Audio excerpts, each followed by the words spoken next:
चुनाव आयोग का दायित्व चुनाव कराना है, निष्पक्ष चुनाव कराना है, ना कि किसी पार्टी का प्रकोष्ठ बनके किसी पार्टी के लिए काम करना है। जो बीजेपी देगी वोटर लिस्ट, उसी वोटर लिस्ट पे जो है चुनाव आयोग चुनाव कराएगी। भगवान भरोसे बिहार चल रहा है। हमको लगता है कि जो धनखड़ जी के साथ हुआ वो बिहार चुनाव के बाद जो है माननीय मुख्यमंत्री नीतीश कुमार जी के साथ भी वही काम जो है होगा। जो महाराष्ट्र में हुआ शिंदे जी के साथ, वही काम जो है नीतीश कुमार जी के साथ होगा।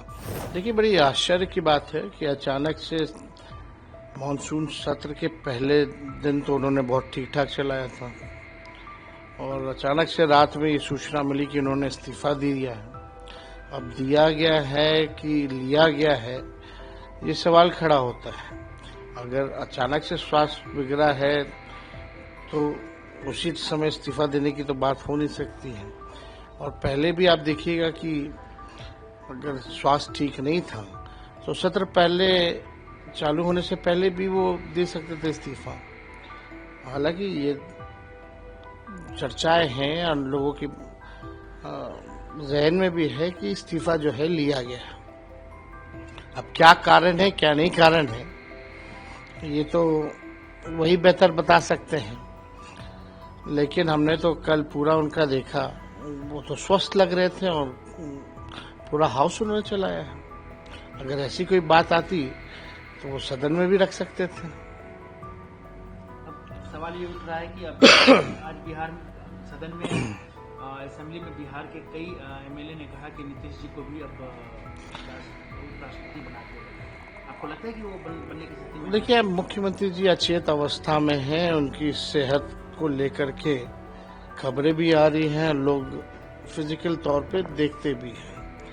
अगर धनखड़ जी इस्तीफा दे सकते हैं तो लोग अब ये सवाल खड़ा कर रहे हैं, तो बीजेपी जो है आखिर क्या मजबूरी है कि नीतीश कुमार जी को भी अगला मुख्यमंत्री का चेहरा जो है चुनाव तक ही, नेतृत्व तक ही बनाई गई।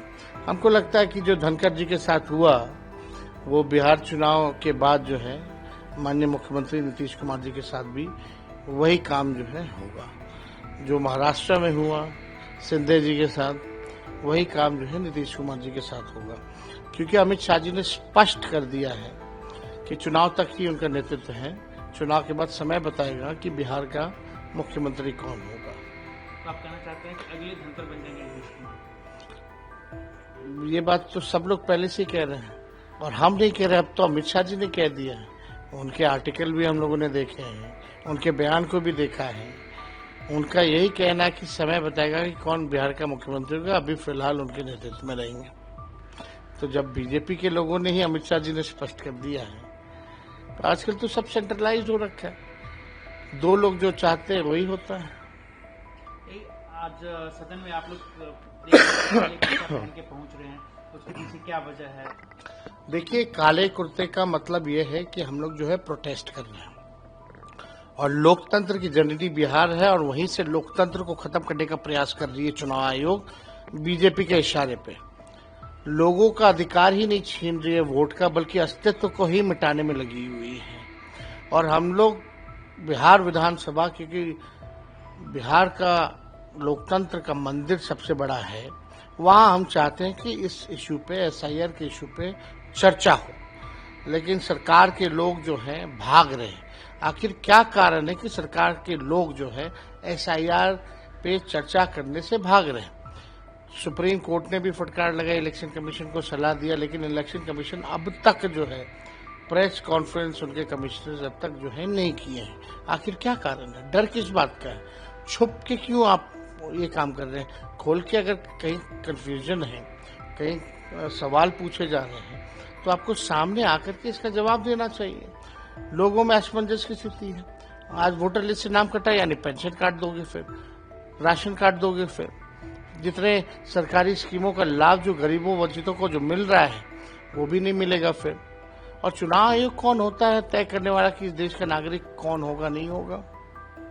उनका काम है प्रॉपर न्यायपूर्ण जो है चुनाव कराना, वोटर जोड़ने का काम उनको करना है। अगर कोई संदेह है, कोई आपत्ति थी, तो आप फरवरी में आपने नया लिस्ट क्यों जारी किया? और इसी वोटर लिस्ट से कई बार जो है चुनाव रखा है। 3 बार नरेंद्र मोदी जी प्रधानमंत्री बने इसी वोटर से, तो उनका कहने का मतलब क्या है, फर्जी वोटरों से बने हैं। तो ये कौन इस देश का नागरिक है कौन नहीं है, ये तो गृह मंत्रालय तय करेगा।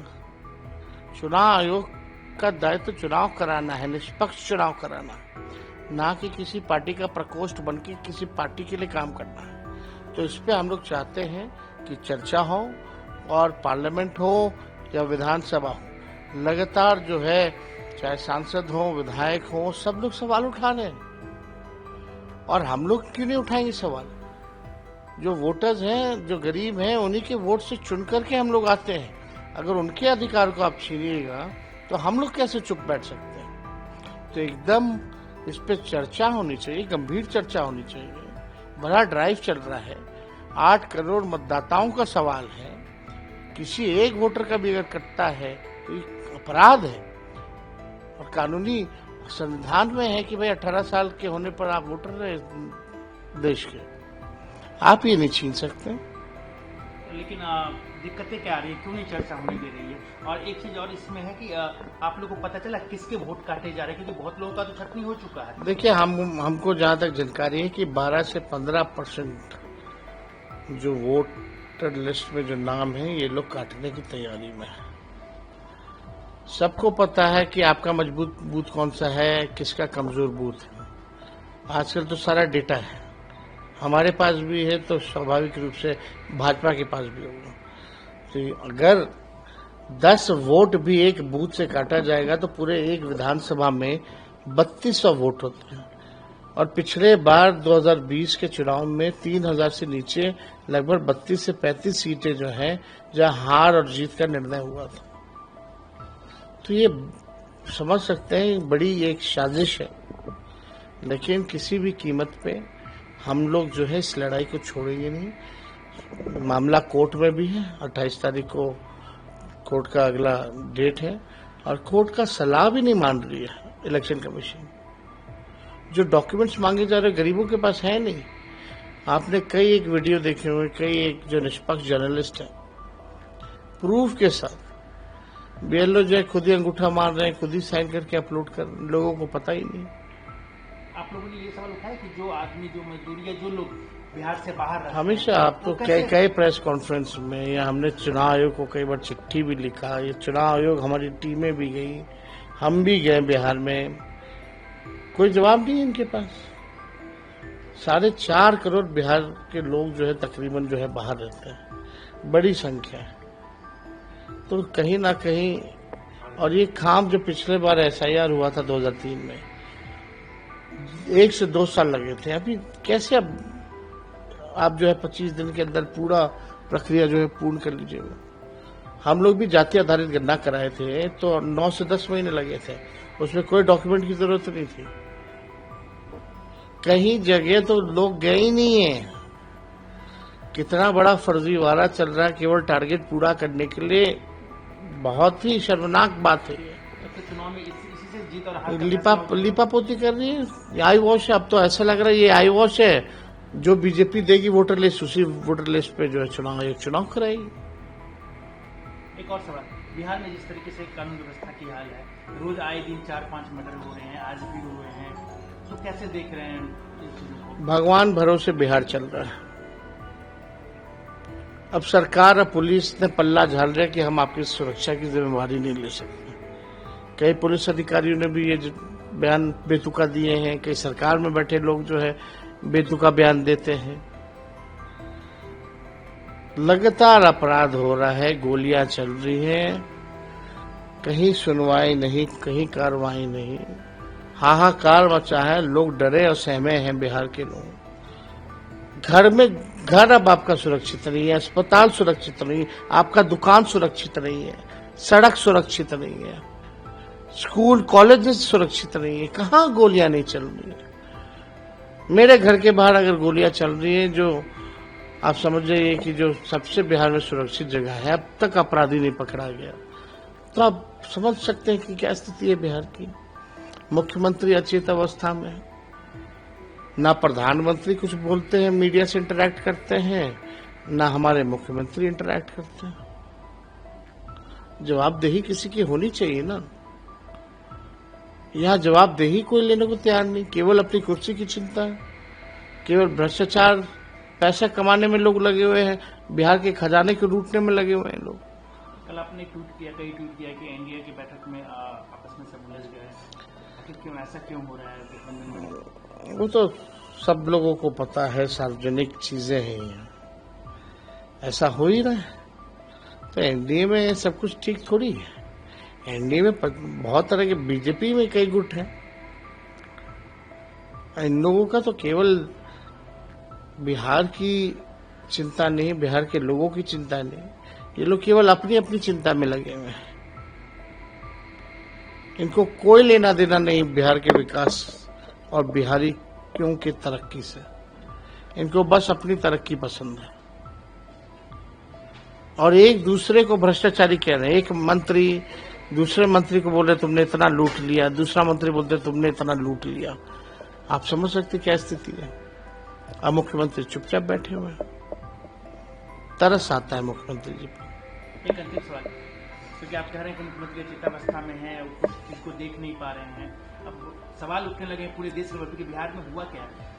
एक सप्ताह के अंदर दो अधिकारी जो है बीआरएस दे रहे हैं, कह रहे हैं कि चुनाव लड़ेंगे। इससे पहले तो ऐसे तो हो नहीं रहते कि जब अधिकारी ही चुनाव लड़ने में अगर चले जाएंगे सब, तो फिर प्रशासनिक अराजकता पूरी तरीके से है, अफसरशाही पूरे बिहार में है। वही भूंजा पार्टी वाले चंद रिटायर्ड अधिकारी जो लोग हैं वही सरकार चला रहे हैं। तो आप समझ सकते हैं सब जो है अपने अपने फेरा में लगा हुआ है। पोस्ट रिटायरमेंट कोई अपने लिए जगह देखना चाहता है, कोई कुछ देखना चाहता है, लेकिन बिहार की जनता बदहाल अवस्था में मारी मारी फिर रही है। ना उनको सुनवाई हो रहा, ना कोई कार्रवाई हो रहा, ना उनकी कोई बात कर रहा।